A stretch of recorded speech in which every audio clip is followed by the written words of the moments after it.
மதங்கள மனுஷன் உருவாக்குனானா?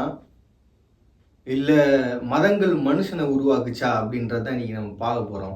சொல்லிடுறேன். ஒரு வயித்தெரிச்சல்ல தான் இதை நான் பேசுறேன். நம்மளாம் என்னதான் பட்டம் படிச்சு முடிச்சு எவ்வளவுதான் உழைச்சாலும் நம்மளால சம்பாதிக்க முடியாத ஒரு பெரிய சம்பாதியத்தை மடாதிபதிகள் சம்பாதிச்சு அவங்களுக்குன்னு ஒரு கோட்டையை கட்டிக்கிட்டு வாழ்ந்துகிட்டு இருக்காங்களேன்ற ஒரு வயித்தெரிச்சல தான் பேசுறேன் நான். என்னதான் மக்களுக்கு சொல்லி தராங்க அப்படின்னா, உங்களை நீங்க உணர்றது எப்படி? இறைவனை அடைவதற்கான வழி என்ன?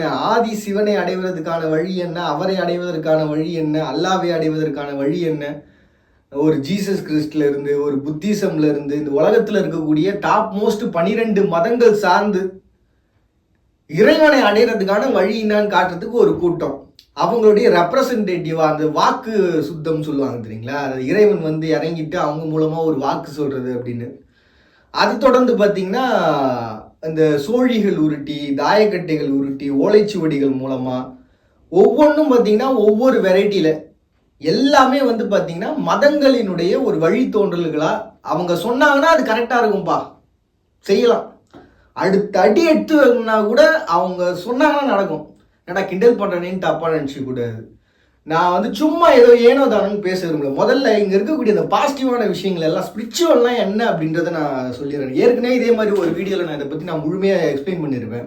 நான் யார் அப்படின்ற ஒரு கேள்விக்கு எனக்குள்ளே எழுப்பக்கூடிய அந்த எழக்கூடிய ஒரு ஆன்ம சக்தி தான் பார்த்தீங்கன்னா ஏகப்பட்ட கேள்விகளை, எனக்கான வாழ்க்கைக்கு சார்ந்த கேள்விகளை எனக்குள்ளே எழுப்பி தரும், அதுக்கான பதில்களை உருவாக்கி கொடுக்கும் அப்படின்னு பார்த்தா அதுவே ஒரு பெரிய கேள்விக்குறிதான். 2ஆம் நூற்றாண்டு வந்துச்சு, மகிஷர்கள் வந்தாங்க, தென்னிந்திய பகுதி அவங்க ஆண்டாங்க, இங்க நாகர்கள் ஆண்டாங்க. அதுக்கப்புறமா ஏற்பட்ட ஒரு பெரிய கலவரம், அதனால இந்து மதங்கள்ன்றது அதிகமாக உருவாக ஆரம்பிச்சது.